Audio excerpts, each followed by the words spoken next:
2024학년도 고2 9월 전국연합학력평가 독서 영역 해설입니다.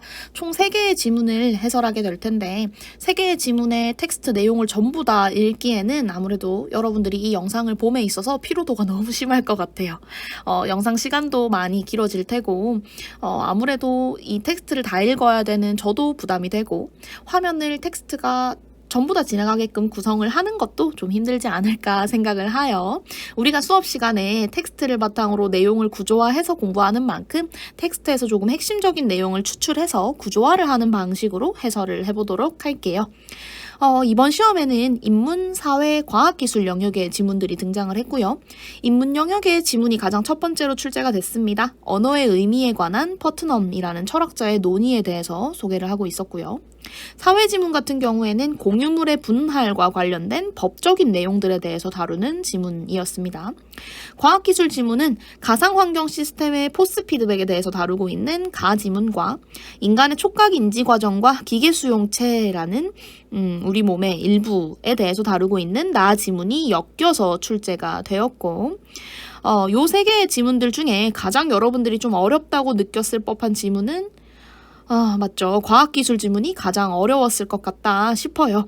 과학기술 지문이 마지막에 등장을 했기 때문에 인문사회 영역 지문을 보면서 시간을 많이 썼던 친구들이 좀 힘에 부친다라는 생각을 하면서 풀이에 들어갔을 것 같고 게다가 지문 난이도와 문제 난도도 좀 높은 편이었고 물론 자연계열 학생들이라고 과학기술 지문을 쉽다고 생각하진 않지만 특히나 인문계열 학생들에게는 배경 지식이 많지 않은 부분이어서 힘든 면이 많지 않았을까라는 생각이 들었습니다. 자, 일단 우리는 인문 분야의 글, 언어의 의미에 관한 퍼트넘이라는 철학자의 논의 요 지문부터 다루어 보도록 할게요. 일단 지문의 흐름을 좀 살펴볼 텐데요. 지문이 총 5개의 문단으로 이루어져 있었어서 지문의 흐름을 문단의 순서대로 한번 정리를 해보도록 할게요. 첫 번째 문단에서는 언어의 의미에 관한 전통적 인식에 대해서 소개했습니다. 우리가 통념이라고 부르는 거죠. 의미 내재주의라고 개념화를 시킬 수 있다라고 이야기가 되었죠.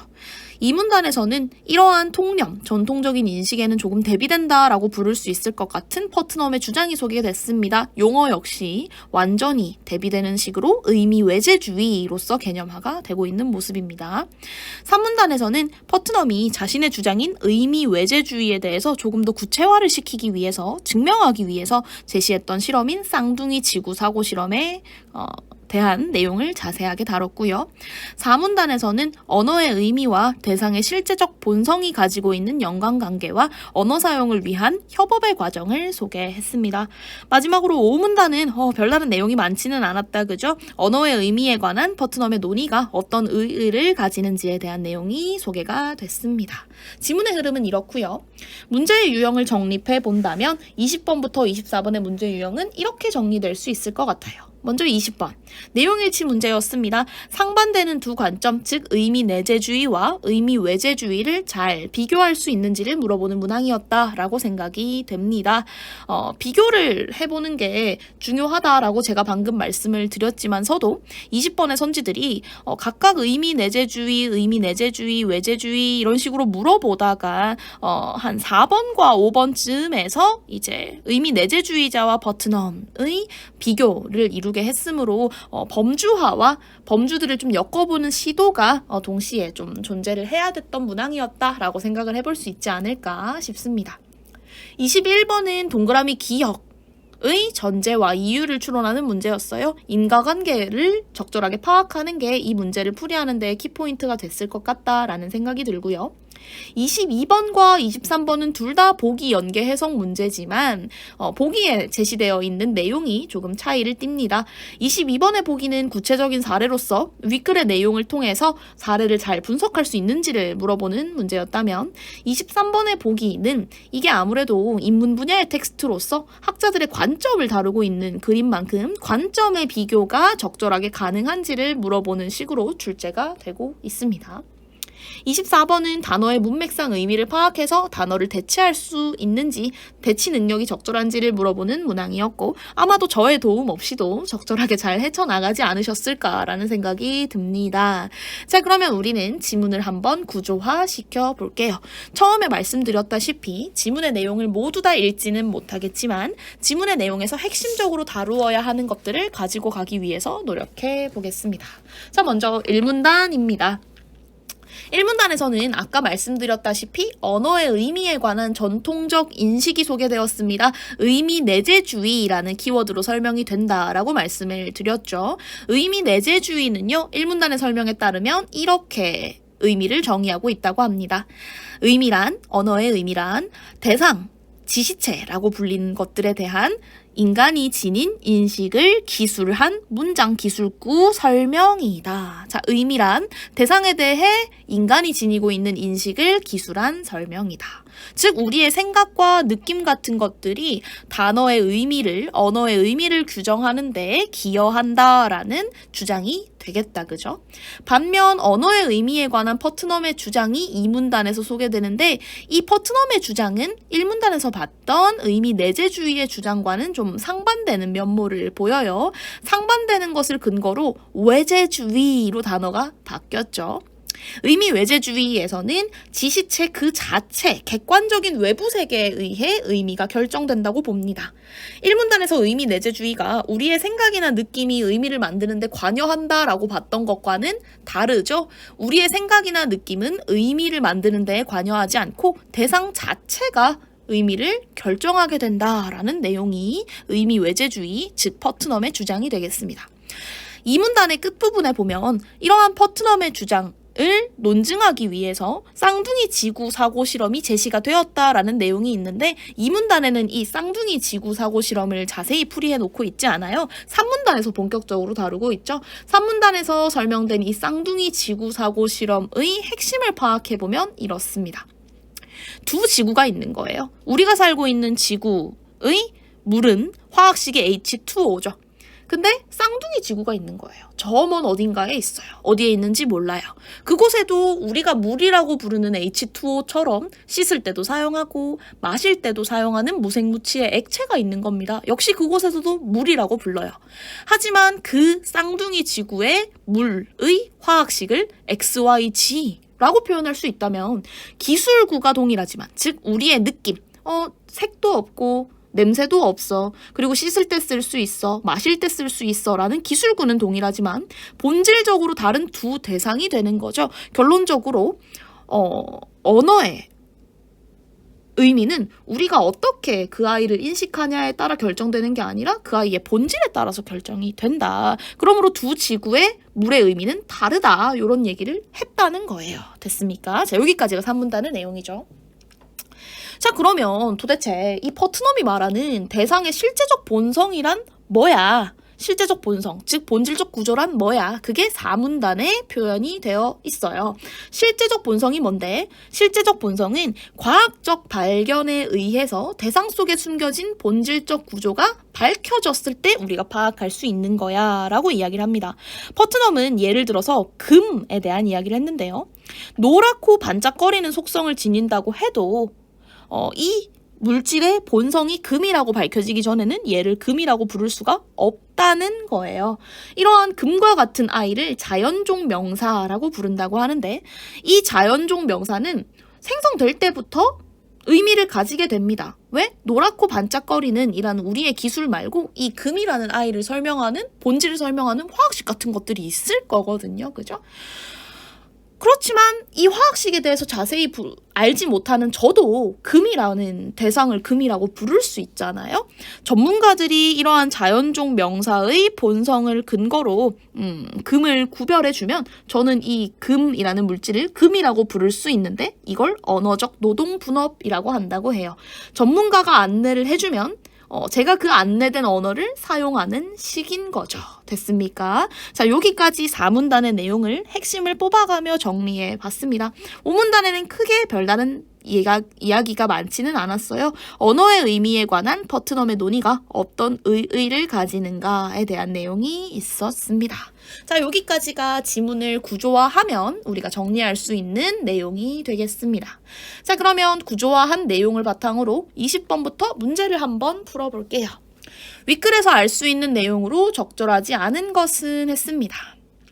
1번부터 5번까지 쭉 살펴보면 1번 의미 내재주의, 2번 의미에 대한 전통적 관점. 그럼 1, 2번은 의미 내재주의에 대한 설명이니까 1문단에서 핵심적인 근거를 찾아볼 수 있겠다 싶죠. 반면 3번 볼까요? 의미 외재주의에 의하면 했고 5번 퍼트넘은 의미 내재주의자와 달리 했습니다. 3번, 5번 같은 경우에는 의미 외재주의에 대한 지식이 필요하구나. 이 문단 이후부터의 내용에서 근거를 찾아볼 수 있을 가능성이 크겠다 싶습니다. 4번은 의미 내재주의자와 퍼트넘 모두 했기 때문에 역시 의미 내재주의와 외재주의에 대한 지식을 아울러야 해서 1문단과 2, 3, 4 이하 문단까지의 내용을 전부 다 확인을 해봐야 볼 수 있겠네요. 1번부터 근거를 찾아가면서 확인해 보겠습니다. 의미 내재주의에 의하면 의미는 지시체에 대한 기술구에 따라 결정된다라고 선지에서 진술을 하고 있습니다. 이 선지의 적절성을 검토하기 위한 내용은 1문단의 9번째 줄에서 발견할 수 있습니다. 의미 내재주의에 따르면 언어의 의미는 기술구에 의해 결정되고 선지의 내용이 본문에 그대로 쏙 박혀있는 모습 보이죠? 1번 적절한 선지입니다. 2번 보겠습니다. 의미에 대한 전통적 관점에 의하면 대상에 대한 인간의 인식이 의미를 구성한다. 의미에 대한 전통적 관점이 뭐라고? 의미 내재주의라고. 내재주의에 의하면 우리의 생각, 인식, 느낌 같은 것들이 의미를 구성하는데 기여한다고 했죠. 1문단의 첫 번째 줄에 나오는 내용이었습니다. 전통적으로 철학자들은 우리 인간의 인식이 언어의 의미를 구성한다고 봤다 해서 2번도 맞는 설명이 되겠다. 3번 볼까요? 의미 외재주의에 의하면, 즉 퍼트넘의 주장이죠. 의미 외재주의에 의하면 의미는 우리가 살고 있는 객관적인 외부 세계에 의해 결정된다. 맞는 설명입니다. 생각, 인식, 느낌 같은 우리의 주관적인 면모들보다도 객관성을 띠고 있는 세계, 외부 세계에 의해서 의미가 결정되는 것이 타당하다라는 내용이 이 문단의 두 번째 줄부터 나왔습니다. 의미는 객관적인 외부 세계에 의해 결정된다는 관점에서 의미 외재주의를 주장했다. 퍼트넘은 해서 3번도 적절한 선지가 되겠네. 4번 의미 내재주의자와 퍼트넘 모두 개인이 부여한 의미의 주관성이 중요하다고 생각했다. 주관성이라는 키워드는 퍼트넘에게는 어울리지가 않죠. 의미 내재주의자에게는 어울릴지도 몰라요. 인식, 생각, 느낌이 반영된다고 했으니까. 하지만 모두, 퍼트넘 모두 이 부분이 적절하다고 판단될 수 없는 부분이므로 4번이 틀린 것 같다라는 생각을 하실 수가 있어요. 더군다나 4번은 주관성이라는 키워드를 사용하면서 퍼트넘을 설명하고자 했는데 3번에서 우리는 이미 객관성이라는 키워드가 퍼트넘과 잘 연결된다는 걸 확인하고 왔단 말이죠. 4번과 3번이 충돌하는 선지인 거예요. 이런 경우에는 두 선지 중에 하나의 답이 있다고 볼 수 있으니까 주의를 좀 이면 좋겠다라는 생각을 제가 여러분들에게 나눈 적이 있었어요. 그죠? 4번과 3번이 충돌하는 상황에서 3번이 확실하다는 것을 우리는 알고 있으므로 또 4번이 틀린 것을 감지할 수가 있겠다 하는 내용. 자, 마지막 5번. 퍼트넘은 의미 내재주의자와 달리 외부 세계를 구성하는 지시체가 의미를 결정한다고 주장했다고 합니다. 이 내용은 이 문단의 네 번째 줄에서 확인할 수 있습니다. 그는 외부 세계를 구성하는 대상으로서의 지시체 그 자체가 의미를 결정한다는 것을 논증하고자 실험도 계획했다. 그죠? 5번의 설명 맞습니다. 해서 틀린 선지는 4번이 되겠다. 21번으로 넘어갑니다. 동그라미 기역의 이유로 가장 적절한 것을 찾아봐야 되는데요. 기역이 뭔데? 확인해보니까 기역은 두 지구의 물의 의미는 같지 않다. 쌍둥이 지구 사고 실험에서 등장한 이제 지구와 쌍둥이 지구, 화학식 H2O로 표현되는 우리 지구의 물과 화학식 XYG로 표현되는 쌍둥이 지구의 물의 의미가 다르다. 즉 본질이 다르기 때문에 다르다라는 설명에 대한 근거를 찾아보래요. 두 지구의 물의 의미가 같지 않다라고 이야기를 한 사람은 퍼트넘이에요. 그렇기 때문에 1, 2, 3, 4, 5번 중에 우리가 적절한 선지를 고르게 된다면 퍼트넘의 견해에 부합하는 선지를 골라야 될 거거든요. 그러면 지워지는 선지들이 조금 빠르게 보이죠.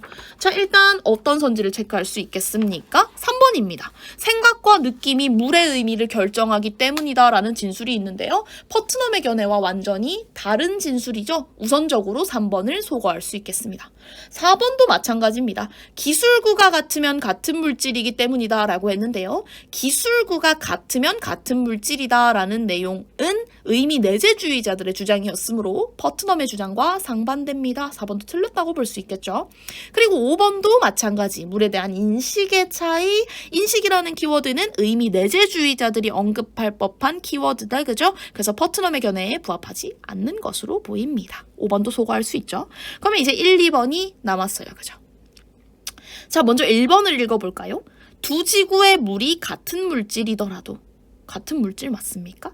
서로 다른 화학식으로 표현된다라는 설명은 어쨌든 두 지구의 물이라고 불리는 물질이 본성이 다른 물질임을 표현하기 위한 가정이었습니다. 그죠? 같은 물질이더라도 라는 진술 자체가 이미 틀렸네요. 자, 그러면 답은 2번이 될 수밖에 없을 것 같은데 그래도 한번 검증을 해봐야겠죠.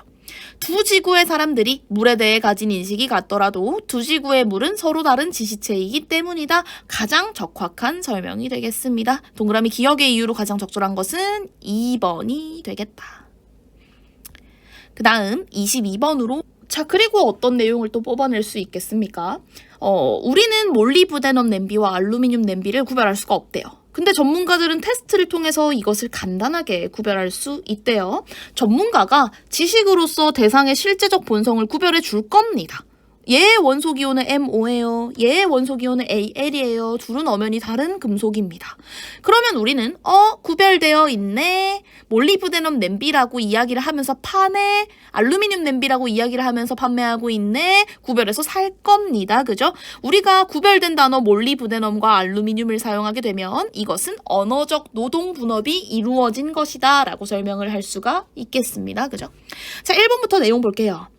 몰리브데넘과 알루미늄의 속성이 비슷하더라도 실제적 본성에는 차이가 있겠군. 네, 맞습니다. 과학적 발견을 근거로 파악할 수 있는 실제적 본성에는 차이가 있겠습니다. 원소기호가 달라요. 그죠? 2번, 두 금속의 원소를 밝혀낸 과학적 발견을 통해서 몰리브데넘과 알루미늄의 본질적 구조가 드러났겠네요. 그죠? 오케이.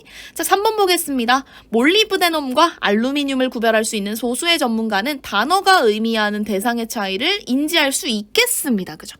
우리는 인지하지 못하고 전문가들의 설명에 의존해서 그들이 구별을 해주면 구별된 대로 사용을 해야 되겠지만 전문가들은 구별도 할 수 있고 언어도 사용하게 되는 거예요. 그죠? 3번 맞습니다.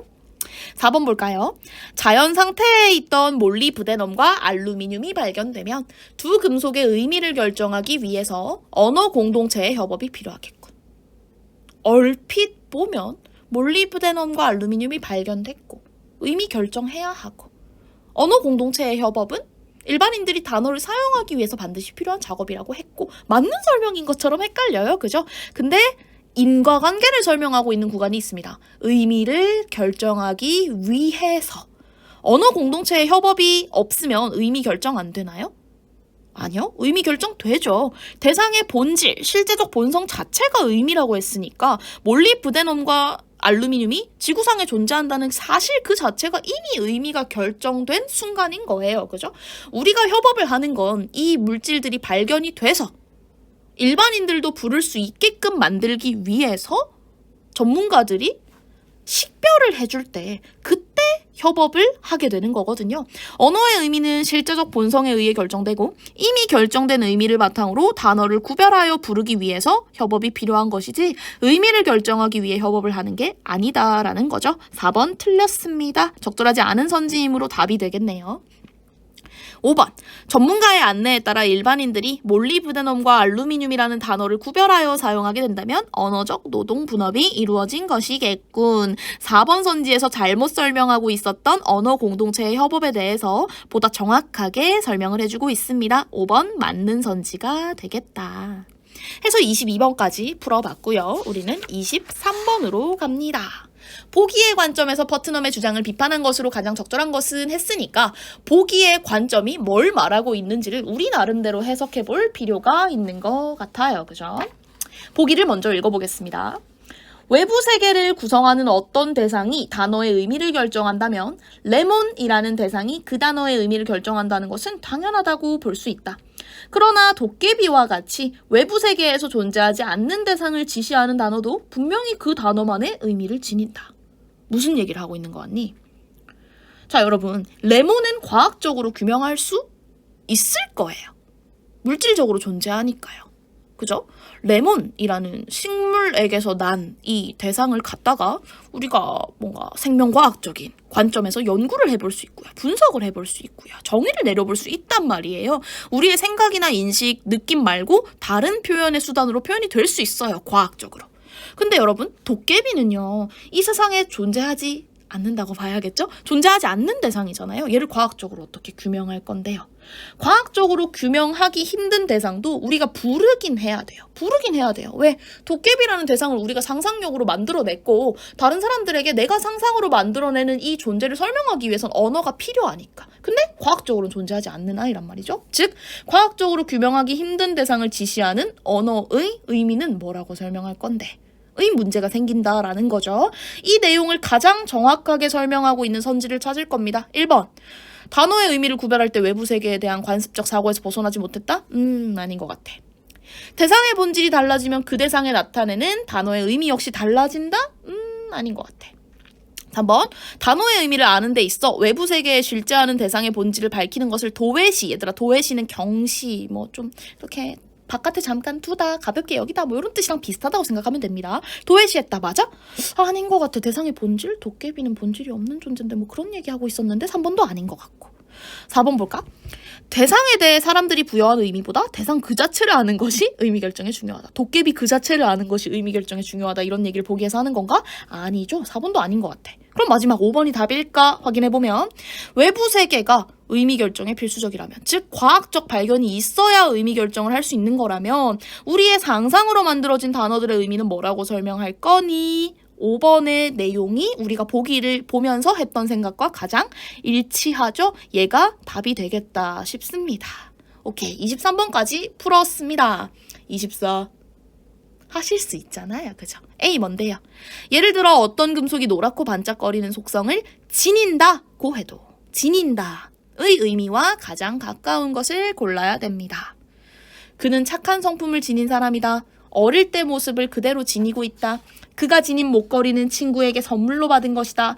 이를 성사시킬 책임을 지니고 해외로 출장을 갔다. 첫사랑의 추억을 평생 동안 가슴속에 지니고 살았다. 중에서 지닌의 의미가 A와 가장 가까운 것은 1번이 되겠습니다. 그죠? 여러분들이 한국인으로서 또 맥락을 읽을 수 있는 문맥상 의미 정도는 적확하게 파악하는 걸 쉽게 여기는 학생으로서 그냥 이거지 하고 풀어냈으리라 생각하지만 참고적으로 제시를 한다면 지니다의 뜻을 이렇게 다양하게 살펴볼 수 있다는 점도 한번 체크를 해보는 것도 괜찮겠습니다. 자, 여기까지가 인문 분야 텍스트, 언어의 의미에 관한 퍼트넘의 논의를 다루고 있는 텍스트의 문제 해설이었습니다. 자, 다음으로는 사회 지문 보도록 할게요. 공유물의 분할에 대해서 다루고 있는 지문이고, 지문의 흐름을 먼저 간략하게 살펴보면 첫 번째 문단에서는 공유물의 개념을 소개하면서 이 공유물에 대한 권리와 처분에 관련된 내용을 이야기하고 있습니다. 두 번째 문단에서는 공유물 분할의 방법에는 어떤 것이 있는지 크게 두 가지로 분류를 하고 있습니다. 협의에 의해서 분할을 할 수도 있다라고 이야기를 하고, 재판에 의해서 분할을 할 수도 있다라고 이야기를 합니다.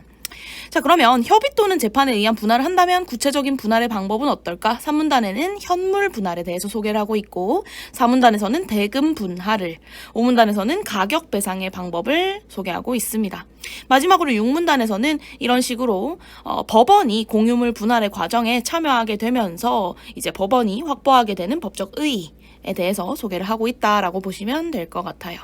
문제 유형은 28번은 내용 전개 방식을 간단하게 물어보는 문항으로 쉽게 출제가 되었고 29번은 세부 내용을 파악해서 풀어야 되는 내용 일치 문항이라고 볼 수 있겠고요. 30번은 세부 내용을 추론해 봐야 되는 문제입니다. 기억, 협의에 의한 분할과 니은, 재판에 의한 분할에 대해서 소재의 의미를 세부적으로 추론을 해봐야 되는 문제였다. 그 다음 31번 같은 경우에는 보기 연계 해석 문제인데요. 사례를 제시하여서 윗글의 내용을 사례에 올바르게 적용할 수 있는지를 묻는 문항이었다라고 생각을 해주시면 되겠습니다. 자, 그러면 지문을 간단하게 구조화를 해볼게요. 모든 텍스트를 역시 읽지는 못하지만 각 문단의 내용들을 덧붙여 나가면서 이 지문에서 얘기하고자 했던 게 뭔지 잘 파악을 하면서 따라오셔야 됩니다. 먼저 1문단에서 하는 얘기를 볼게요. 1문단에서는 공동소유라는 개념을 우선적으로 소개를 했습니다. 공동소유는 하나의 물건을 2명 이상의 사람이 공동으로 소유하는 것을 말한대요. 이 하나의 물건은 공유물이라는 용어로 불리는데 공유물을 소유하는 공유자 A, 공유자 B 등등등의 사람들은 자신이 가지고 있는 지분, 즉 소유의 비율에 따른 권리를 보유하고 있죠. 이 지분을 처분하는 것은 지분을 보유한 공유자 단독의 의사로도 가능하지만 공유물 자체를 판매해야 한다든지 처분해야 한다면 모든 공유자가 동의를 해야만 그 행위가 가능하다라는 이야기를 1문단에서 하고 있습니다. 자, 이 정도가 핵심이 될 것 같고요. 그 다음 2문단의 내용을 좀 살펴보면 그래서 이 공동 소유를 하게 되는 물건, 즉 공유물을 만약에 나누어야 되는 일이 생기면 지금은 공유를 하고 있지만 서로 각자 나누어 가져야만 하는 상황이 생기게 되면 어떤 일이 생기냐. 공유물 분할의 경우 지분에 따라 분할을 해서 공유 관계의 종료를 의미하는 개념이다라고 이야기를 하면서 협의에 의한 분할이 가능하고 재판에 의한 분할이 가능하다라고 이야기를 했습니다. 협의에 의한 분할이 원칙이라고 이야기를 해요. 즉 공유물을 쪼개어 나누고 싶으면 모든 공유자들 전원의 동의를 얻어서 너희끼리 나눠. 이게 원칙인 거죠. 근데 모든 공유자들이 어떤 비율로 공유를 할 것인가, 어떤 방법으로 처분을 할 것인가 등등등등의 점에서 견해의 차이를 보일 수 있잖아요. 이렇게 되면 협의에 의한 분할이 어려워지면 재판에 의해서 분할을 해라 라고 이야기를 법원이 한답니다.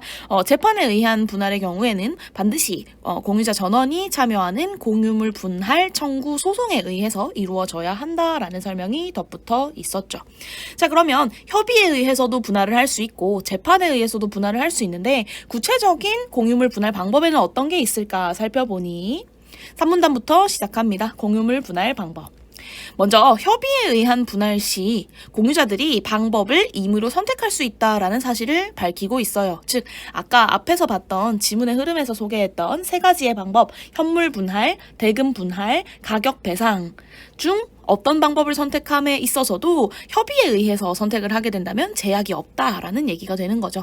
반면 재판을 통해서, 즉 공유물 분할 청구 소송에 의해서 분할을 하게 된다면 원칙은 현물 분할이 되겠고 현물 분할의 예외 사유에 해당하면 대금 분할을 하게 되고 또 혹은 특별한 사정이 있는 경우에는 가격 배상도 허용된다라는 이야기를 하고 있습니다. 자, 현물 분할이 3문단에서 자세하게 소개가 되고 있죠. 공유물 자체를 원래 공유자들이 가지고 있던 지분의 비율과 같이 분할을 하는 것을 말한다고 합니다. 혹은 돈 같은 경우에는 지분의 비율에 따라서 이렇게 쉽게 쪼개는 것이 가능하지만 사실 공유물이라는 게 뭐 토지라든지 뭐 건물이라든지 뭐 이런 것들일 수 있잖아요. 근데 이제 그런 건 사실 몇 퍼센트 뭔가 비율을 따져가지고 정확하게 딱 떨어지게 나눌 수가 없는 것들일 수 있어요. 그래서 경제적 가치가 지분 비율에 알맞도록 분할을 하는 방식도 현물 분할이다라고 이야기를 합니다. 예를 들어서 뭐 100 정도의 토지를 가지고 있다. 그리고 공유자들이 20, 30, 50의 비율로 이 토지를 공유하고 있었다면 이제 50의 비율을 가지고 있었던 사람은 설사 땅이 뭐 100 중에 한 40 정도의 뭔가 넓이를 차지하게 되더라도 가치가 있는 부분을 받아야 된다라는 거죠. 자, 그리고 그 다음 4문단에서는 두 번째 방법인 대금 분할에 대해서 소개를 하고 있습니다. 대금 분할은 이 공유물을 파는 거예요. 경매를 통해서 대금을 얻고 그리고 그 대금을 분할하는 거죠. 현물 분할의 예외 사유에 해당할 때만 재판에 의해서 대금 분할이 가능합니다. 그죠? 그 다음 5문단 세 번째 방법은 가격 배상입니다. 공유물 전체를 공유자들 중에 한 명이 가져가는 거예요. A가 이제 우리 공유관계 종료되니까 내가 이 공유물을 전부 가져가도록 할게. 대신 너희가 가지고 있었던 지분의 비율만큼 내가 너희들에게 합리적인 배상을 할게. 이제 가격 배상의 방법은 이런 식으로 이루어진다라는 거죠. 자, 그리고 마지막 6문단에서는요, 법원에 의해서 공유물 분할이 이루어지게 되면 어떤 의의를 확보할 수 있는지에 대한 내용을 소개하고 있어요. 법원은 이제 합리적인 방법에 따라서 분할을 명하게 되기 때문에 공유관계의 복잡한 상황을 고려해서 법원이 공정하게 공유관계의 원만한 해소를 도모할 수 있게 된다. 이게 의의로 소개가 되고 있습니다.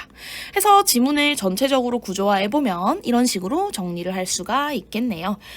정리한 내용을 바탕으로 28번부터 4개의 문항 한번 풀어보도록 할게요. 자, 28번 윗글에 대한 설명으로 가장 적절한 것은, 자, 이런 문제를 만났을 때는 일단 서술어가 2개인지 혹은 서술어가 하나인지 먼저 점검을 해보시라고 말씀을 드렸죠. 서술어가 2개인 경우에는 문장이 2덩어리로 분리가 된다. 만약에 앞덩어리에서 우리가 정답 유무를 판별할 수 있다면 굳이 뒷덩어리까지 읽을 필요가 없다. 시간 한번 줄여보자. 이런 얘기를 제가 말씀을 드렸었죠. 그죠? 자, 그래서 1번부터 5번까지 선지를 쭉 한번 살펴보니까 제시한 후 밝히고 있다. 정의하고 열거하고 있다. 검토한 후 제시하고 있다. 등등으로 서술어가 2개인 모습 보여요. 그죠? 그래서 선지가 앞덩어리랑 뒷덩어리로 구별이 되는구나. 그러면 우리는 일단 1차 판별의 과정에서는 모든 선지의 앞덩어리를 우선적으로 볼 거고, 정답 후보가 2개가 생기는 경우에만 뒷덩어리까지 한번 검토를 해보겠다, 이런 얘기가 되겠습니다. 그죠?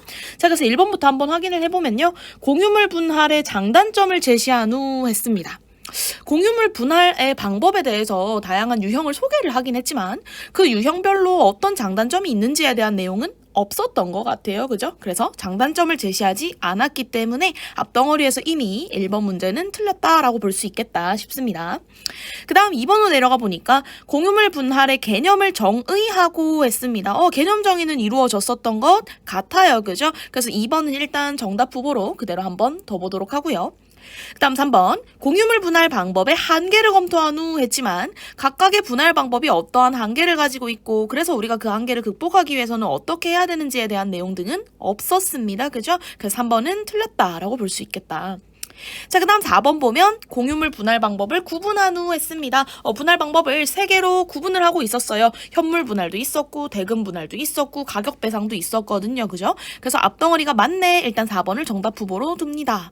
그 다음 5번 보면 공유물 분할의 절차를 단계별로 제시했다라고 이야기를 했습니다. 선생님, 협의에 의한 분할이 안 되면 법원으로 넘어간다. 이게 이제 절차가 단계별로 제시된 것의 일종으로 볼 수 있지 않을까요? 싶을 수 있지만 보통 이제 내용 전개 방식 문제에서 단계별로 제시했다라는 언급이 나오려면 먼저 다음으로 같이 혹은 첫 번째, 두 번째로 같이 단계를 명확하게 지정해주는 표지어가 있어야 됩니다. 근데 없었죠.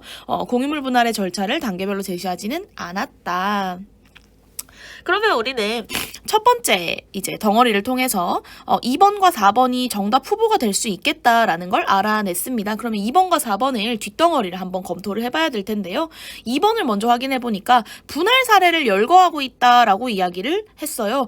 분할 사례를 열거했다기엔 구체적인 사례, 즉 공유물 무엇에 대해서 공유자 A, B, C가 있다고 하자 등등으로 언급되는 사례가 없었던 것 같거든요. 그래서 2번에 분할 사례 열거 이거 틀린 것 같은데 싶습니다. 그럼 4번이 가장 적절한 선지여야 그래도 믿고 답으로 찍고 갈 수 있을 텐데 4번 확인해 보니까 공유물 분할 방법을 구분한 후 각각의 특징을 설명하고 있다라고 이야기를 해요.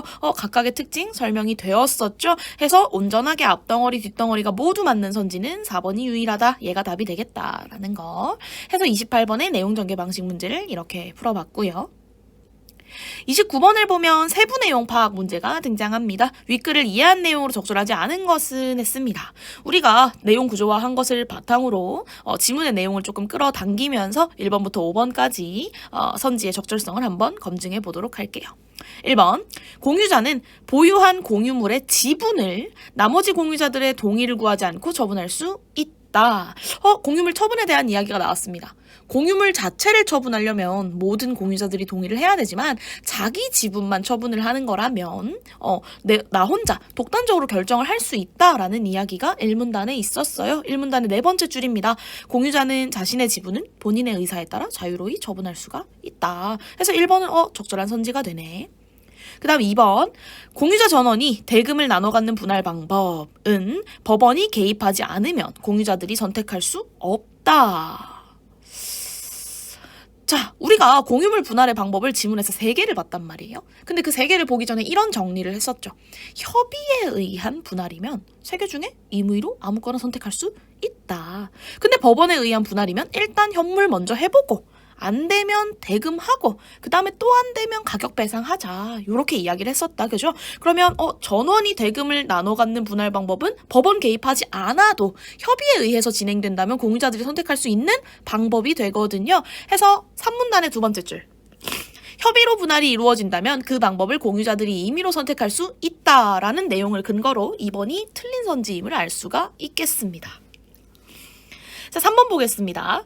공유자는 공유물 분할을 제한하는 법률의 규정이나 별도의 특약이 없는 경우 공유관계 종료를 요청할 수 있다. 이 문단의 첫 번째 줄에 이런 내용이 있습니다.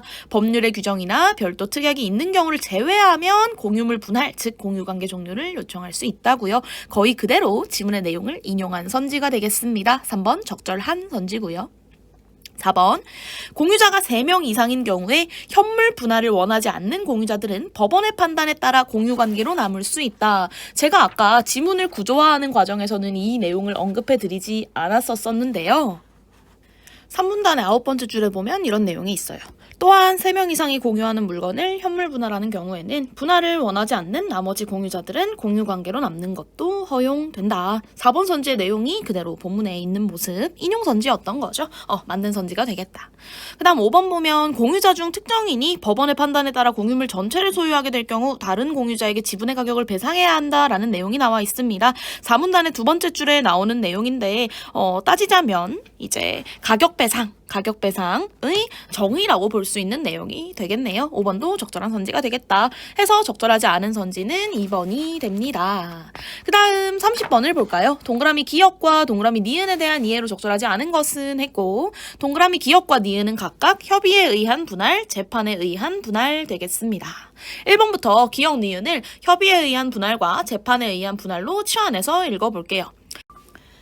협의에 의한 분할과 재판에 의한 분할은 모두 공동소유 관계에 있는 모든 이가 당사자로 참여한다. 맞습니까? 이 문단의 4번째 줄부터 한번 보면 원칙적으로 공유물 분할은 당사자 전원이 참여한 협의로 이루어져야 한다라는 설명이 있고 또 이 문단의 7번째 줄로 내려가면 재판에 의해서 분할을 하게 될 때도 공유물 분할 청구 소송을 재판에 의해 진행하게 된다 하더라도 공유자 전원이 소송 당사자가 되어야 한다라는 내용이 언급이 되어 있습니다. 1번 맞죠? 모두라는 키워드가 들어가기에 좋은 것 같습니다. 2번 협의에 의한 분할은 재판에 의한 분할과 달리 분할 방법을 선택할 수 있는 권한이 공유자에게 있다. 네, 맞습니다. 3문단의 2번째 줄 보면 협의로 분할이 이루어진다면 임의로 선택할 수 있다. 그러나 재판에 의하여 분할하는 경우에는 원칙이 되는 방법이 있고 사유에 따라서 원칙이 되는 방법과 다른 방법을 선택할 수도 있다라는 내용이 있었습니다. 그죠? 2번 선지 맞습니다. 3번 협의에 의한 분할은 재판에 의한 분할과 달리 공유물을 분량적으로 나누는 방법으로 공유물을 분할할 수 있다. 달리라는 키워드가 나오면 뒷내용의 진술이 기억에는 부합하지만 니은에는 부합하지 않아야 되는데 이 달리라는 키워드는 틀렸습니다. 모두라는 키워드로 고쳐주셔야 되겠죠. 협의에 의해서 분할을 할 때는 당연히 3가지 방법 중에 임의의 선택이 가능하니까 분량적으로 나누는 방법에 분할이 가능할 거고요. 재판에 의해서도 마찬가지입니다. 분량적으로 나누는 방법 즉 현물 분할인데요. 이게 원칙적인 방법이다 라고 이야기를 했죠. 모두라는 키워드로 고쳐주시면 좋겠습니다. 그 다음 4번 재판에 의한 분할은 협의에 의한 분할과 달리 공유물 분할을 희망하는 자가 제기한 소송을 전제로 한다. 이 문단의 9번째 줄을 보겠습니다. 분할을 희망하는 공유자가 나머지 공유자들을 상대로 법원에 소송을 제기하여 분할을 청구하는 것이다. 희망하는 자가 나머지를 상대로 소송을 제기한다라는 내용이 있죠. 맞습니다. 그 다음 5번 재판에 의한 분할은 협의에 의한 분할과 달리 공유자 중 일부가 분할에 협력하지 않는 경우 이루어지게 된다. 전원이 동의하면 협의에 의한 분할을 하게 되겠지만 그렇지 않은 경우에는 법원의 힘을 빌리게 된다라는 내용 5번도 맞죠. 해서 30번의 답은 3번이 되겠다. 31번 보겠습니다. 구체적인 사례를 제시하고 윗글을 바탕으로 이 사례의 해석을 적절하게 할 수 있는지를 물어보는 문제가 되겠습니다. 먼저 사례를 한번 읽어봐야 될 것 같아요. 그죠? 갑은 을과 병을 상대로 공유물 분할 청구 소송을 제기했다. 소송을 제기했다라는 걸 보니까 아마 협의에 의한 분할이 좀 힘들었나 봐요. 갑이 제시했다라는 걸 봤을 때 갑은 분할을 희망하지만 을과 병은 이제 공유물 분할을 희망하지 않는 경우일 것이다 라고 추측을 해볼 수 있겠습니다. 자, 갑은 토지 중 일부가 지금 분할하고자 하는 공유물이 토지예요. 그죠? 토지 중 일부가 고압선 아래에 위치하여 해당 부분의 토지를 분할받는 자의 경우 분할 이전보다 손해를 보게 된다는 점을 이유로 대금 분할을 요청하였다. 토지 중에 이제 지분의 비율을 근거로 분할을 했을 때 좀 불평등하다라고 느껴질 수 있는 좀 가치가 떨어지는 토지가 있었던 모양이고, 이 토지가 포함되어서 분할을 받는 경우에는 손해를 보게 될 수 있으니까 우리가 이 토지 자체를 아예 판매를 해서 경매를 해서 대금을 이제 나눠 갖는 걸로 하자라고 요청을 했다는 거죠. 하지만 을과 병은 현물 분할을 희망하고 있다라고 이야기를 합니다. 이 사건에 대해 법원은 토지의 경제적 가치 차이를 고려해서 분할 면적을 조정하면 공평하고 합리적인 분할이 가능하다고 봤기 때문에 현물 분할을 하도록 판결을 내렸대요. 즉 대금 분할을 할 정도로 현금 분할이 불가능한 상황이 아니다라는 판단을 법원이 내렸다는 거죠. 자, 이 내용을 정리하면 뭐 이런 식이 될까요? 재판에 의한 분할 상황이 되겠고, 갑은 대금 분할, 즉 경매를 희망하고 있다. 왜냐하면 현물 분할 후에 소유 지분의 가치가 하락될 수 있기 때문에 그게 걱정돼서. 반면에 을과 병은 분량에 따라서 현물 분할을 희망하고 있다라는 거. 자, 1번 볼까요? 갑은 분할받을 현물의 가치가 크게 줄어들어서 손해볼 것이 염려되어 경매를 통한 분할을 원하는 것이다. 네, 맞죠? 상황 자체가 보기에 딱 들어맞게 진술이 되어 있습니다. 그 다음 2번. 을과 병이 희망하는 분할 방법, 즉 현물 분할 되겠습니다. 그죠? 이 현물 분할은 재판에 의한 분할 시 원칙이 되는 분할 방법이고, 네, 맞습니다. 재판에 의하여 공유물을 분할하는 경우에는 현물 분할의 방법에 의함이 원칙이다라는 내용이 산문단의 세 번째 줄에 나왔습니다. 3번, 법원은 분할 청구자인 갑이 요청하는 방법에 구애받지 않고 재량에 따라 판단을 내린 것이겠군. 네, 지금 소송 중입니다. 그죠? 갑이 요청하는 방법에 구속된다기보단 법원은 이 갑과 을 그리고 병의 사연을 전부 다 들어보고 이제 재판장이 판단을 했을 때 가장 적절하다고 생각되는 방법에 따라서 공유물 분할을 명하게 될 겁니다. 6문단의 첫 번째 줄 보면 법원은 세 가지 방법 중 청구자가 원하는 방법에 구애를 받지 않고 재량에 따라 분할을 명할 수 있다는 내용이 있습니다. 3번도 적절하네요. 4, 5번 중에 하나가 답이다. 4번. 법원은 경제적 가치가 지분 비율에 상응하도록 토지를 분할하는 것이 가능하다고 본 것이겠군. 지금 갑을병이 각각 얼마만큼의 지분을 소유하고 있는지 우리는 몰라요. 하지만 이제 경제적 가치 차이를 고려하여서 면적을 조정하면 이 지분 비율에 상응하도록 가치를 고려해서 분할하는 게 가능하다고 봤기 때문에 아마도 이제 갑의 요청을 기각하고 현물 분할을 하도록 명한 게 아닐까 생각이 듭니다. 마지막 5번입니다. 법원은 공유자들의 지분을 조정함으로써 지분을 조정하지는 않죠. 지분에 상응하는 토지의 면적을 조정하죠. 지분을 조정하는 것은 공유자들의 관계에서 있을 수 있는 일이지 법원의 판단에 의해서 있을 수 있는 일은 아니다 하는 것. 그래서 답은 5번이 되겠습니다. 자, 마지막 과학기술 지문입니다. 32번부터 37번까지 문제가 6개나 딸린 주제통합 지문으로 출제가 됐고요. 가글 같은 경우에는 가상환경 시스템의 포스 피드백을, 나글 같은 경우에는 인간의 촉각인지 과정과 기계 수용체에 대한 내용을 다뤘습니다. 자, 먼저 가글의 지문 흐름을 살펴보도록 할게요. 1문단에서는 햅틱 장치와 포스 피드백이라는 개념에 대해서 소개를 하고 있고, 대표적인 포스 피드백으로 이야기가 되는 진동 촉감에 대해서 2문단에서 다루었습니다.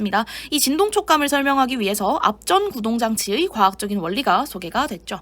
그 다음 3문단 같은 경우에는 이제 거칠기를 햅틱 장치로 구현하는 방법에 대해 이야기를 하면서 스퀴즈 필름의 과학적인 원리에 대해서 소개하고 있었어요. 자, 그리고 나글의 지문의 흐름을 보면 1문단에서는 햅틱의 정의와 이러한 햅틱 장치 구현과 인간의 인지 과정에 대해서 다루고 있는 기술이라는 햅틱스에 대한 개념을 소개를 해줬고요. 2문단에서는 인간의 촉각 인지 과정, 그리고 이 인간의 촉각 인지 과정에 결정적인 역할을 하는 기계 수용체에 대해서 3문단부터 이야기가 되고 있어요. 기계 수용체의 종류와 특성, 기계 수용체가 민감도를 변화시키게 되는 지표가 되는 자극의 종류, 그리고 또 주파수 영역에 대해서 4, 5문단에서 연달아서 소개를 하고 있는 모습입니다. 문제의 유형은 32번은 세부 내용 파악을 요구하는 문제였는데, 이제 가학을 에서 생성된 질문을 나학을 해서 답을 찾아보아라 식으로 주제통합적인 독해를 유도하는 식으로 출제가 되었죠. 33번은 단순 내용일치 문제로 출제가 되었고요. 34번 이제 과학기술 지문인데 이제 본문에는 그림 자료가 없었어요. 매체 자료가 없었어요. 근데 이제 보기 연계 해석 문제에서 매체 자료를 줌으로써 이제 윗글의 내용을 좀 구체화를 해봐라 라는 식으로 출제가 되었죠. 35번은 전제 이유를 추론해보는 문항이었고 36번은 구체적인 사례를 제시함으로써 윗글의 내용을 바탕으로 이 사례를 분석할 수 있느냐를 묻는 문제였습니다. 마지막 37번 저 없이도 하실 수 있는 문항이지만 단어의 문맥상 의미를 파악하는 문제가 출제가 됐습니다. 해서 지문의 구조화를 먼저 시도해 보겠습니다. 조금 어려웠을 거예요. 그래서 이 지문을 좀 눈에 보이게 만들기 위해서 이제 시험지에는 등장하지 않는 자료도 하나 가져왔으니까요. 자료를 바탕으로 내용을 좀 더 세부적으로 이해할 수 있도록 한번 해봅시다. 각을 먼저 볼게요. 자, 가글의 1문단에서는 일단 햅틱 장치의 개념에 대해서 소개를 했습니다. 햅틱 장치는 가상물체와 사용자를 연결하는 기계 장치다라고 설명이 나와 있었고 이 햅틱 장치에 우리는 주로 손으로 접근을 한대요.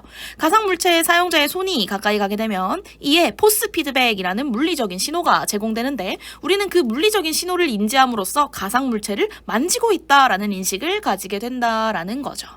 자, 이 포스 피드백의 대표적인 게 뭐다? 진동 촉감이다. 이 문단에서는 진동 촉감에 대해서 이야기를 하고 있습니다. 진동 촉감은 앞전 소자를 활용한 앞전 구동 장치를 통해서 구현이 되는 기술이다라고 이야기를 하고 있는데 이 앞전 소자에 대한 설명이 물론 차분히 읽어보면 내용이 잘 이해가 되지만 빠른 시간 내에 읽어내기에는 조금 어려웠을지도 몰라요. 친절한 그림 자료가 하나 있더라고요. 자, 요 그림 자료를 바탕으로 앞전 소자를 활용한 앞전 구동 장치에 대한 이야기를 좀 해볼게요. 자, 일단 맨 왼쪽에 있는 네모 상자 그림을 보면요. 플러스 마이너스로 표시되어 있는 부분이 있죠. 본문에 따르면 이 플러스와 마이너스는 이 앞전 구동 장치 안에 있는 앞전 소자 안에 있는 양전기 쌍극자와 음전기 쌍극자입니다. 양의 성질을 띠고 있는 양의 전기적 성질을 띠고 있는 무언가와 음의 전기적 성질을 띠고 있는 무언가다 정도로 그냥 편하게 생각을 하면 될 것 같아요. 현재는 이 앞전 소자에 어떠한 전기적인 자극도 들어가지 않고 있는 상태고 제로의 상태고 안에는 양전기 쌍극자와 음전기 쌍극자가 저렇게 배치가 되어 있는 모습이 되겠습니다. 자, 이때 전기를 걸어주는 겁니다. 두 번째 그림을 보면 이제 음극을 이제 위쪽 플러스가 위치해 있는 쪽에 전기적 자극을 주었고 양극을 이제 아래쪽 마이너스 음전기 쌍극자가 배치되어 있는 곳에 자극을 주었어요. 이렇게 되면 이제 마이너스 즉 음전기 쌍극자는 양극에 붙고자 하는 성질이 있으니까 더욱 아래쪽으로 내려오려 할 거고 양전기 쌍극자는 음극에 붙고자 하는 성질이 있으니까 더욱더 위로 올라가려고 할 겁니다. 그래서 왼쪽에 첫 번째 봤던 그림보다 지금 보고 있는 두 번째 그림이 좀 더 위아래로 길이가 늘어난 모습이 보이죠. 이런 걸 인장현상이라고 한다고 지문에서 설명을 하고 있었습니다. 쌍극자들이 음극과 양극으로 각각 끌려가서 전체적으로 앞전 소자가 늘어나는 현상이다 라고 설명이 되어 있죠. 반대로 연결을 해보겠습니다. 세 번째 그림입니다. 위쪽에 배치되어 있는 양전기 쌍극자에는 양극이 걸리게 아래쪽에 배치되어 있는 음전기 쌍극자에는 음극이 걸리게 이제 자극을 주는 겁니다. 이런 식으로 자극을 주게 되면 같은 극끼리 만났을 때 멀어지려고 하는 성질이 발동을 하게 될 것이므로 이제 아까 봤던 왼쪽의 그림 두 번째 그림보다도 더 그리고 첫 번째 그림보다도 더 지금 이 앞전 소자가 좀 수축되어 있는 쪼그라든 모습이 보이죠. 이런 현상을 수축 현상이다 라고 이야기를 한다고 합니다. 본문에서는 쌍극자들은 연결된 음극과 양극에서 각각 멀어지기 때문에 앞전 소자가 줄어드는 수축 현상이 일어난다로 설명을 하고 있네요. 자, 이 인장 현상과 수축 현상이 만약에 반복된다고 가정을 해보는 겁니다. 반대의 전기를 계속해서 반복적으로 걸어주게 되면 늘어났다가 줄어들었다가 늘어났다가 줄어들었다가 움직임이 발생하게 되겠죠. 1, 2의 반복으로 진동이 발생하는 원리가 생성이 되는 겁니다. 자, 이해가 되셨죠? 오케이. 그리고 본문에서 이 문단에서 또 어떤 내용을 보충을 해주고 있냐면 전압을 높이게 되면 인장과 수축의 정도가 커진대요. 가해지는 전압이 클수록 인장과 수축의 정도가 커진대요. 그래서 우리는 전압을 조절해서 진동을 뭐 시간 단위로 측정을 했을 때 몇 회 정도 진동을 하게 되냐 진동수 그리고 진폭 진동의 정도가 움직임의 정도가 얼마나 커지냐를 전압을 통해서 조절을 할 수가 있대요. 자, 이게 이 문단의 내용이죠. 자, 그리고 3문단으로 가면 이 진동 촉감과 연관성이 깊은 물체 표면의 거칠기에 대한 포스 피드백에 대해서 설명을 해주고 있습니다. 표면의 거칠기는 스키즈 필름이라는 개념을 이해해야 어떻게 구현되는지를 이해할 수 있을 것 같은데, 요 3문단의 내용을 잘 이해하기 위해서는 여러분들이 지금 보고 있는 문제지의 보기, 연계, 해석 문제의 그림을 한번 이용해 볼게요. 자, 요 그림이다. 그죠? 요 그림이다. 자, 원래는 그 보기에는 A, B, C로 기호화가 되어서 이제 각각의 부분에 대해서 설명을 하고 있었는데, 쌤이 이제 이 자료를 앞에서 먼저 보려고 지워놨어요. 그죠? 자, 우리가 이 스키즈 필름에 대한 본문의 내용을 좀 덧붙여가면서 A, B, C에 해당하는 문제 A, B, C에 해당하는 각 부분들이 어떤 이름을 가지고 있는지를 한번 볼 거예요. 자, 3문단에서 말하길 사용자의 손이 진동하는 물체의 표면에 접근하게 되면요. 이 사용자의 손, 그리고 진동하는 물체의 표면 간의 거리에 해당하는 H 부분의 공기압이 증가하게 되면서 일정한 공기층 스키즈 필름이 형성되게 된대요.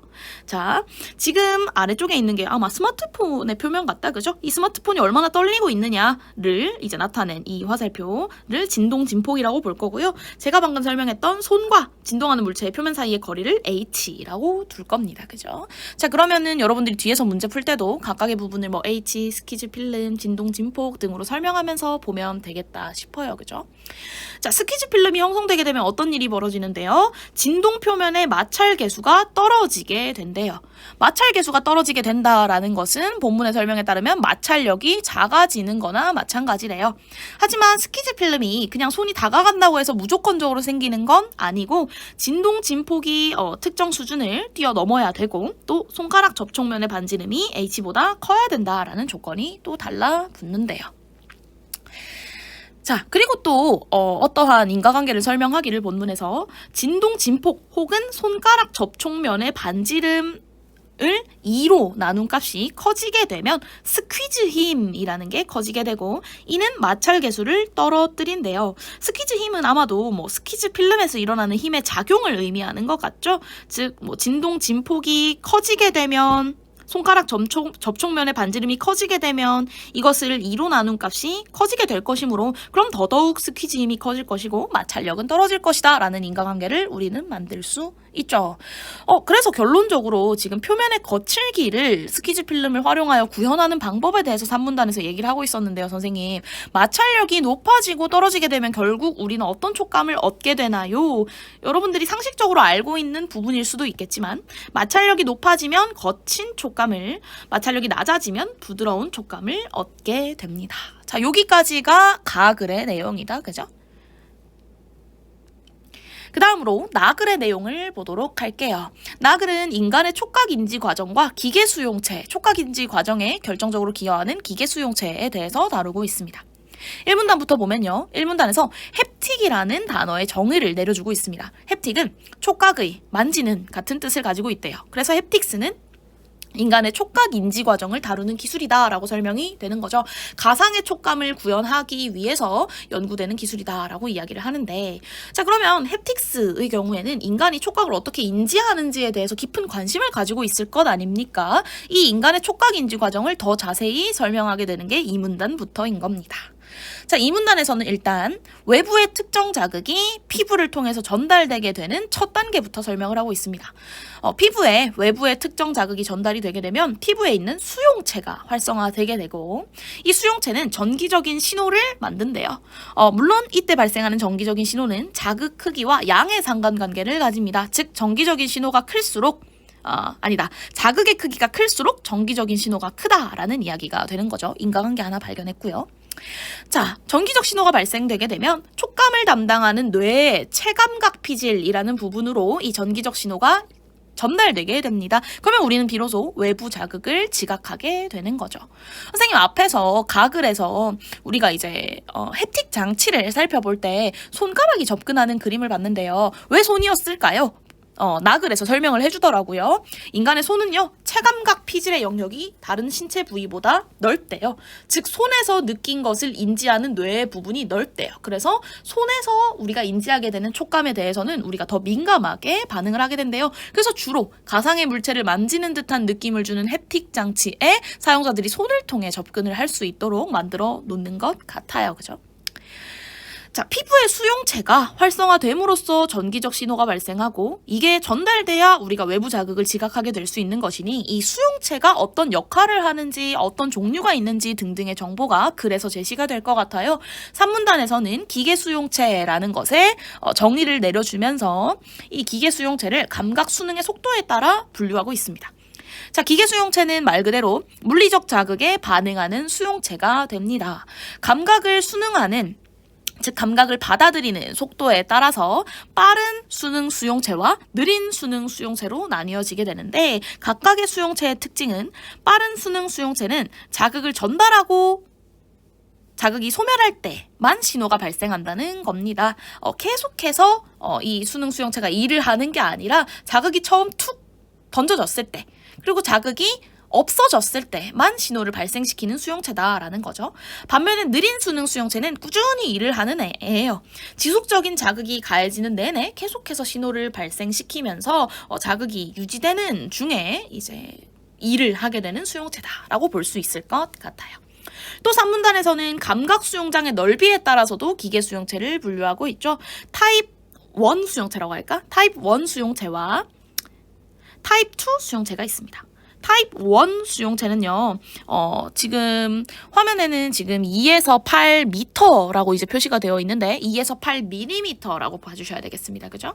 2에서 8mm의 영역에 대한 반응을 하게 되는데, 영역이 작기 때문에 이제 정확도가 굉장히 높대요. 많은 정보를 처리해야 되지 않으니까 정확도가 굉장히 높은 거죠. 그래서 약한 자극에도 굉장히 민감하게 되고, 그리고 손가락 끝에 이 타입 1 수용체가 많이 집중이 되어 있어서 특히나 손이 자극을 잘 느끼게 된다라는 이야기와 연결이 되는 것 같아요. 그리고 이제 타입 1 수용체는 손가락 끝에 집중되어 있어서 손가락 끝에 분포되어 있는 수가 많다. 이런 얘기를 할 수가 있겠네요. 또 기계 수용체는 감각 수용장의 넓이에 따라서도 분류를 할 수가 있대요. 자, 일단 첫 번째로 타입 1 수용체가 있고요. 두 번째로 타입 2 수용체가 있다라고 이야기를 합니다. 타입 1 수용체와 타입 2 수용체 옆에다가 감각 수용장의 넓이를 제가 기재를 해 두었는데 타입 1 수용체의 감각 수용장의 넓이가 너무 크다, 그죠? 2에서 8mm다로 봐주시면 되겠습니다. 자, 타입 1 수용체 같은 경우에는 감각 수용장의 넓이, 즉 수용체의 자극을 받아들일 수 있는 영역이 이제 굉장히 좁죠. 2에서 8mm니까 영역이 좁은 대신 정확도가 굉장히 올라갑니다. 처리해야 되는 정보가 적어서이지 않을까라는 추론을 또 해볼 수 있을 것 같아요. 약한 자극에도 굉장히 민감하게 반응하는 수용체가 되겠고, 손가락 끝에 집중되어 있어서 손가락 끝에 굉장히 수가 많다. 그래서 이제 손목에서 팔 방향으로 점점 올라갈수록 점진적으로 수가 줄어든다라는 이야기를 하고 있습니다. 물론 타입 1 수용체가 손 혹은 팔 외의 부위에는 또 어디에 많이 분포해 있는지는 우리는 아직 몰라요. 발가락 끝에도 타입 1 수용체가 많을 수도 있는 겁니다. 그죠? 자, 그리고 타입 2 수용체 같은 경우에는 10에서 1000mm의 영역을 담당하고 있어요. 영역이 넓기 때문에 타입 1 수용체에 비해서 정확도는 상대적으로 떨어진다라고 이야기를 할 수가 있겠습니다. 자, 그리고 4문단으로 가면 기계 수용체의 민감도가 변화하는 요인에 대해서 이야기를 하고 있는데, 자극의 종류가 달라지면 이제 기계 수용체가 어떤 것이 더 민감해지는지가 좀 다르대요. 예를 들면 손으로 물체를 서서히 문지르는 경우를 상정해 볼 수 있겠다고 합니다. 물체를 서서히 문지른다라는 것은 자극이 생기고 일정 시간 자극이 중지되었다가 자극이 소멸되는, 즉 빠른 수능 수용체가 본격적으로 이제 기능을 할 수 있는 자극이 아니라는 거죠. 지속적으로 계속 자극이 있다는 거예요. 즉 이때는 느린 수능 수용체가 더 민감하게 반응을 하겠다라는 생각을 할 수가 있고요. 또 더군다나 손으로 문지른다라고 이야기를 했습니다. 손에는 뭐가 있다? 손가락 끝에 타입 1 수용체가 집중적으로 분포를 하고 있다. 그래서 이 경우에는 느린 수능 타입 1 수용체가 높은 민감도를 보이겠다라고 추론을 해볼 수가 있겠다. 자극의 종류가 제시가 된다면 어떤 수능 수용체가 어떤 타입의 수용체가 반응을 할 것인가를 질문할 수가 있겠죠. 5문단 같은 경우에는 기계 수용체의 민감도 변화를 주파수 영역에 대한 설명으로 제시를 해 주었습니다.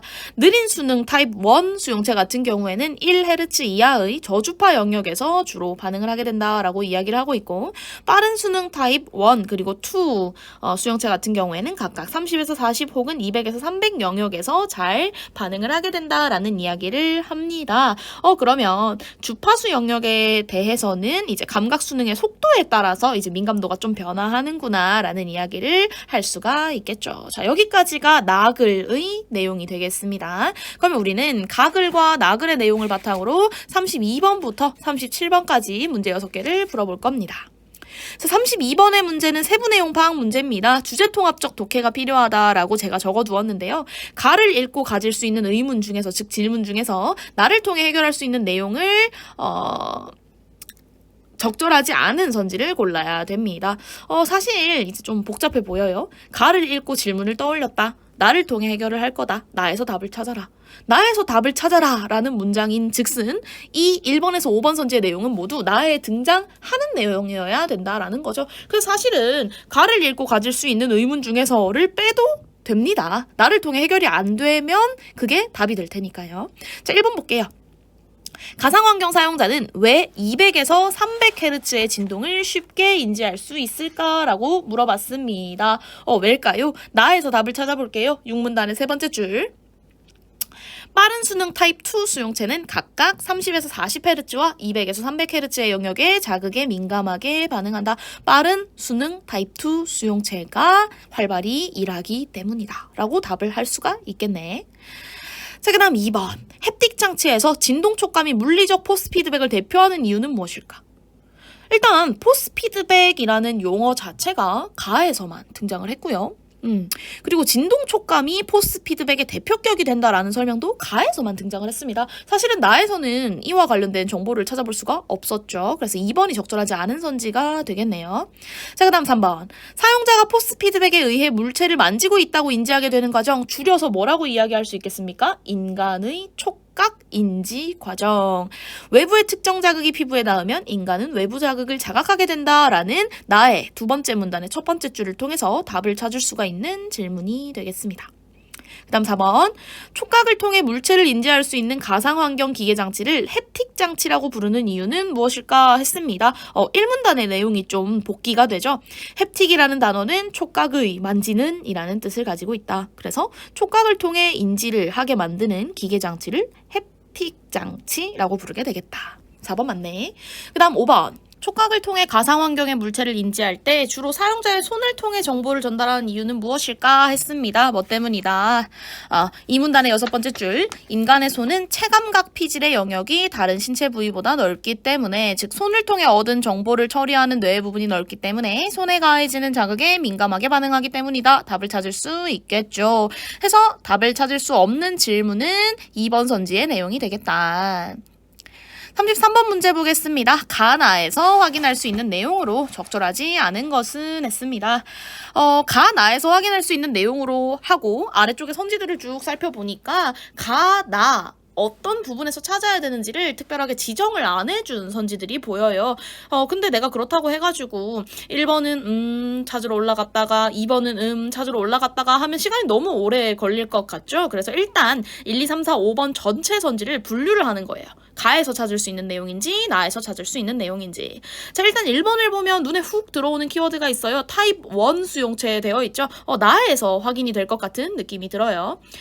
그 다음 2번을 보면 체감각 피질이라는 키워드 보이죠? 역시 나에서 확인을 할 수 있을 것 같다라는 생각이 듭니다. 그리고 3번도 마찬가지 기계 수용체라는 내용이 나옵니다. 역시 나까지 읽어야 확인할 수 있는 내용으로서 나를 봐야 될 것 같다라는 생각이 들고, 마지막 5번을 보면 느린 수능 수용체라는 키워드 보이죠? 역시 나글을 읽어야지 해결을 할 수가 있는 내용이 되겠구나. 딱 한 게 앞전소자의 인장과 수축 현상은 앞전소자 내부의 쌍극자들이 이동하기 때문에 나타난다. 나글의 키워드를 전혀 사용하지 않고 않고 있는 글이 4번에 진술이 되어 있어요. 그래서 4번은 가를 통해서 확인을 해봐야 되는 문항이 되겠습니다. 그죠? 그래서 4번을 먼저 제껴보는 거예요. 가만 보면 되는 건 4번밖에 없으니까 얘가 만약에 답이면 땡큐고, 근데 얘가 답이 아니라면 나그를 확인하고 나머지 선지들도 검증을 해봐야 된다라는 이야기가 되는 거죠. 자, 4번 선지를 보니까 앞전 소자의 인장과 수축 현상은 앞전 소자 내부의 쌍극자들이 이동하기 때문에 나타난다라는 진술이 보여요. 가글에 이런 내용이 있었죠. 쌍극자들이 끌려가서 인장 현상이 일어난다. 쌍극자들이 멀어지기 때문에 수축 현상이 일어난다. 끌려간다, 멀어진다라는 건 이동이라는 행위를 전제합니다. 해서 가글의 내용을 근거로 볼 때 4번은 적절한 선지가 되겠다. 그럼 1번부터 쭉 내려오면서 봐야죠. 신체 부위에 따라 타입 1 수용체의 분포 정도가 다르다라고 했다. 어디에서? 나의 산문단에서. 타입 1 수용체는 손가락 끝에 집중되어 있는 모습을 보이지만 손목에서 팔 방향으로 올라가면 점진적으로 줄어든다라고 이야기를 했다. 해서 1번 같은 경우에는 맞는 내용이 되겠네. 다음 2번. 피부에 닿는 외부 자극이 강해질수록 활성화되는 체감각 피질의 영역이 넓어진다라는 진술이 보이는데 외부 자극 이 변화함에 따라 어떤 지표가 따라서 인과관계를 가지고 변화하는지에 대한 내용을 봤던 것 같긴 한데 그게 체감각 피질의 영역이었는지는 잘 모르겠어. 이 문단으로 가보니까 이때 수용체에서 발생하는 전기적 신호는 자극이 강해질수록 커지며 라는 내용이 있는 거야. 그러면 자극이 강해질수록 함께 양의 상관관계를 가지고 움직이는 건 전기적 신호의 크기이지 뇌의 체감각 피질의 영역이 아니네 해서 나의 근거를 둘 때 2번 선지는 틀린 내용이 되겠다. 얘가 답이 되겠네. 그 다음 3번. 떨어진 물건을 손으로 줍는 경우 물건과 접촉하는 모든 종류의 기계 수용체가 반응은 하지. 하지만 자극의 뭔가 종류, 자극의 형태에 따라서 민감하게 반응하는 기계 수용체가 달라질 수 있다고는 했지. 3번도 맞죠. 그 다음 5번. 물리적 신호에 해당하는 포스 피드백이 특정 신체 부위에 계속해서 가해지면 느린 수능 수용체가 활성화된다. 3문단의 7번째 줄에 그대로 나왔습니다. 자극이 가해지는 동안 계속 전기적 신호가 발생을 하게 된다. 해서 5번 선지 맞는 내용이 되고 답은 2번이 되겠다. 얼마 안 남았어요. 힘들지? 조금만 더 힘내볼게요. 34번 봅시다. 보기 연계 해석 문제입니다. 윗글의 내용을 매체로 구체화를 해두고 이 매체에 윗글의 내용을 적용을 할 수가 있는지를 평가하는 문항이 되겠습니다. 우리 이미 앞에서 이 보기의 그림에 A, B, C에 들어갈 내용을 다 보고 왔거든요. 그래도 한번 읽으면서 확인할게요. 그림은 앞전 구동 장치를 활용한 햅틱 장치와 손가락 사이에 스키즈 필름이 형성된 모습을 도식화한 것이다. A는 햅틱 장치의 진동 표면과 손가락 사이에 형성된 공기층, 즉 스키즈 필름이 되겠고, B는 진동 표면의 진동 진폭을, C는 진동 표면과 손가락 사이의 거리, 본문에서는 H라고 표현된 부분이 되겠다 하는 것 우리 앞에서 다 봤습니다. 선지 바로 볼게요. 자, A, 즉 스키즈 필름은 주변의 공기보다 압력이 높아서 표면의 마찰 계수를 감소시키는 역할을 한다. 지문의 내용을 그대로 인용한 선지입니다. 세 번째 문단의 5번째 줄을 보면 공기압이 주변의 공기압보다 높아져서 압축된 얇은 공기층이 형성된다. 이게 스키즈 필름이다. 그죠? 이것은 진동 표면의 마찰 계수를 감소시키는 역할을 하게 되겠다. 해서 가에 근거를 뒀을 때 A에 대한 1번의 진술은 맞는 설명이구나. 그리고 2번, B가 일정한 상태에서, 진동 진폭이 일정한 상태에서 진동 표면에 손가락을 가까이 가져가면, 이렇게 되면은 C에 해당하는 H가 줄어들겠죠. 지문에서 이제, 진동 진폭을 H로 나눈 값이 올라가게 되면 스키즈 힘이 올라간다고 했고, 마찰 계수는 떨어진다라는 표현을 썼었거든요. 자, 가까이 가져가면까지 했을 때 이미 이 결과까지 다 생각이 돼야 돼요. 다시 손가락을 가까이 하게 되면 H가 줄어든다. 그러면 H가 줄어들기 때문에 진동 진폭이 그대로일 경우 진동 진폭을 H로 나눈 값은 커지겠지. 진동 진폭을 H로 나눈 값이 커지면 스키즈 힘이 커지는 것이고 그러면 마찰 계수는 떨어지겠지. 이렇게 되면 마찰력이 감소한다라는 2번의 설명은 맞는 설명이 되겠네. 그래서 1, 2번 다 일단 적절한 선지로 보여요. 그 다음 3번 볼게요. 동그라미 B를 내가 이걸 미리 찾아봤어야 되는데 이 단위를 못 읽겠다. 이 단위를 어떻게 읽는지 아시는 분 있으면 나중에 저한테 알려주러 와요. 자, B를 즉 진동 진폭을 1의 값 이상 유지한 상태와 0인 상태가 반복되는 진동 표면을 만지게 되면 울퉁불퉁한 느낌을 받게 된다라는 진술이 있는데 울퉁불퉁한 느낌을 받게 되는 경우가 언제라고 지문에서 설명을 했냐면 마찰 계수가 일정하지 않을 때라고 설명을 했거든요. 자, 인과관계를 분석해보면 스키즈 필름이 형성될 수 있는 진동 진폭이 1이야, 그죠?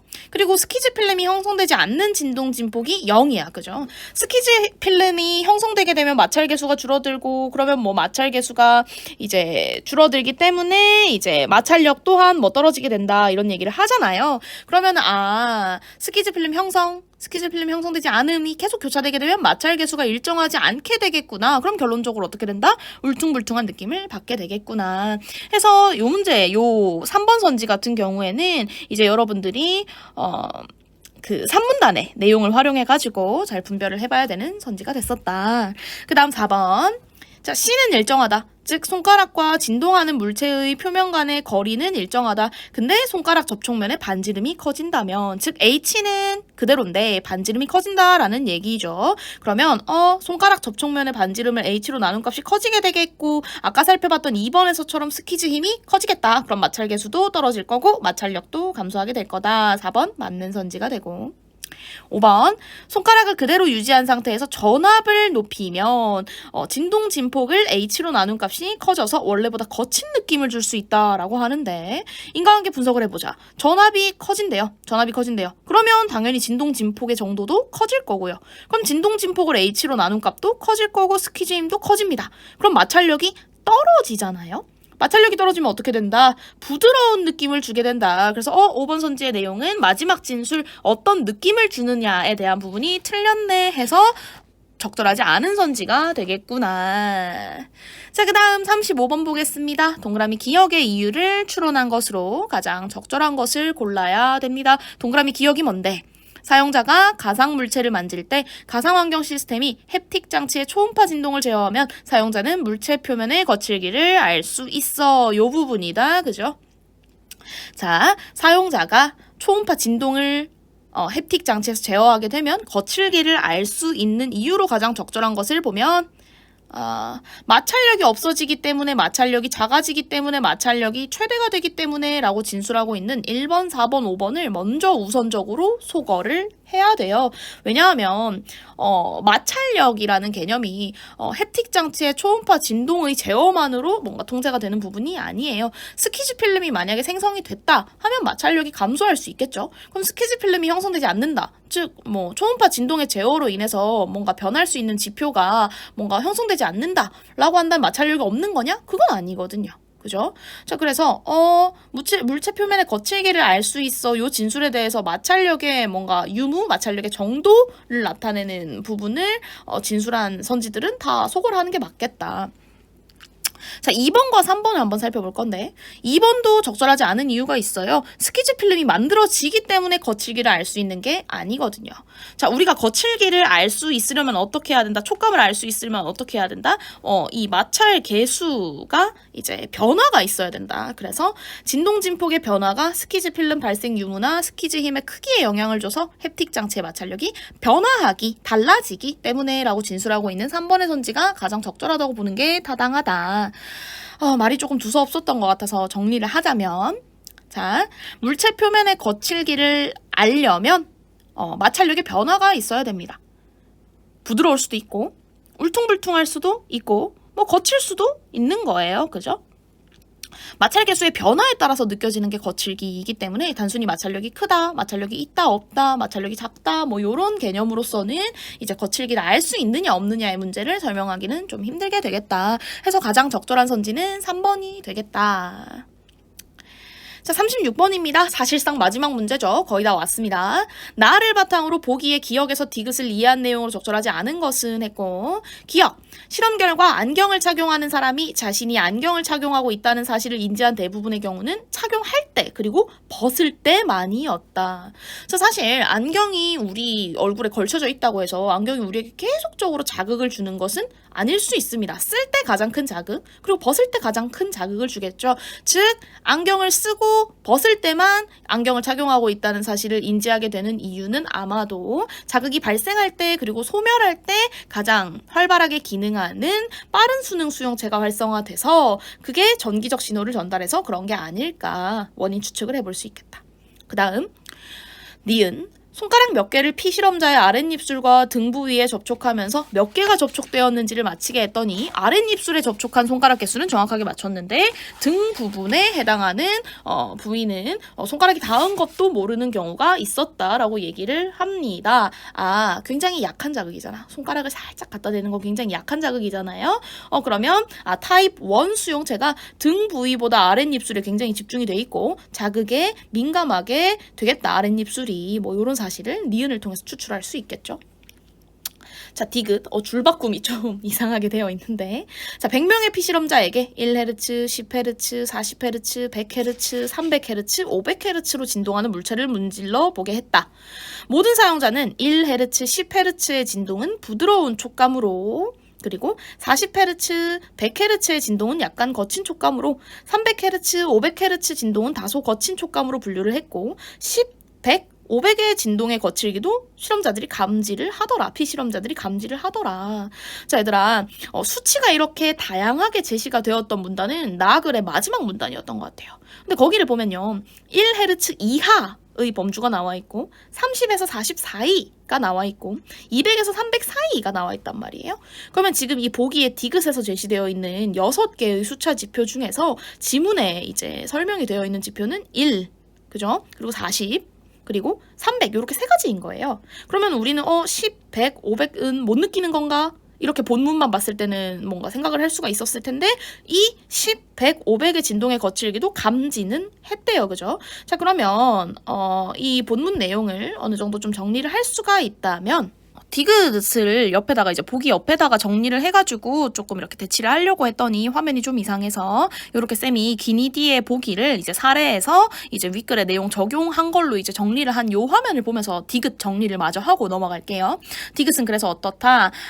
감각 수능 속도에 따라서 거칠기를 감지하는구나. 선생님 왜 감각 수능 속도에 따라서 거칠기를 감지한다고 했나요? 마지막 문단에 보면 이제 느린 수능 타입 1 수용체는 이렇다. 하지만 빠른 수능 타입 1, 2는 이렇다라고 설명을 했기 때문에 이제 이 주파수 영역에 대한 설명, 이제 저주파 영역 그리고 이제 그것보다는 조금 높은 주파수 영역에서 반응하는 이 수용체들의 분별이 이제 느리고 빠른을 기준으로 이제 분리가 되어 있기 때문에 감각 수능 속도에 따라서 거칠기를 감지하는구나 라는 사실을 빼낼 수 있다는 거 하나. 그리고 인간이 민감하게 느끼는 주파수 영역 외에서도 거칠기를 감지하는 것 자체는 가능하다라는 내용 하나. 이렇게 디귿을 정리를 해볼게요. 그래서 기억은 빠른 수능 수용체가 활성화되면 자극이 발생하고 소멸 시에는 전기적 신호가 전달된다. 니은은 타입 1 수용체는 등 부위보다 아랫입술에 집중되어 있으며 아랫입술이 그래서 등 부위보다 자극에 민감하다라는 사실을 다루고 있다는 점 디귿은 설명드린 것과 같고, 그죠? 자, 요렇게 사례 빼고 보기를 정리한 내용을 요렇게 화면에 띄워놓고 문제를 한번 풀어봅시다. 1번 빠른 수능 수용체에서 안경을 착용하고 벗을 때에만 전기적 신호가 발생했음을 보여준다 라고 했습니다. 1번 맞는 내용 같고요. 니은쌤이 그대로 써놓은 내용 진술을 하고 있죠. 아랫입술에 분포한 타입 1 수용체의 수가 등 부위보다 많다. 그 다음 3번 체감각 피질에서 아랫입술에 해당한 영역의 넓이가 등 부위에 해당한 영역보다 넓기 때문에 자극이 어떻다? 민감하다라는 내용 니은에 붙일 수 있겠고 4번 물체의 부드러운 촉감과 거친 촉감의 구별은 감각 수용장의 넓이 아니죠. 감각 수능 속도에 따라 결정된다는 것을 디귿을 통해서 볼 수 있었습니다. 얘가 적절하지 않은 선지가 되겠고요. 마지막 5번 기계 수용체가 민감하게 반응하는 주파수 범위 이외의 진동 자극도 뭐 10이라든지 또 어떤 게 있었죠? 뭐 500이라든지 뭐 이런 것들도 감지를 할 수가 있다는 것을 보여준다. 디귿의 사례가 이런 얘기가 있었습니다. 해서 5번까지 맞는 선지 답은 4번이 되겠다. 문맥상 A에서 E와 바꿔쓰기에 가장 적절한 것은 했습니다. A에서 E 띄워드릴게요.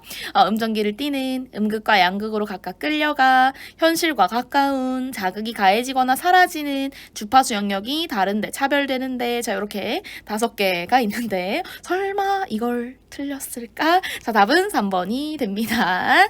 자, 여기까지 9월 전국연합학력평가 풀어봤고요. 아무래도 영상을 올리는 시기가 좀 많이 늦어질 것 같은데 여러분들이 저한테 크게 분노하지 않기를 바라면서 제가 이렇게 모의고사에 대해서 해설을 해준 부분이 시험 준비하는데 도움이 됐으면 합니다. 자, 그럼 여기까지 하고 마치도록 할게요.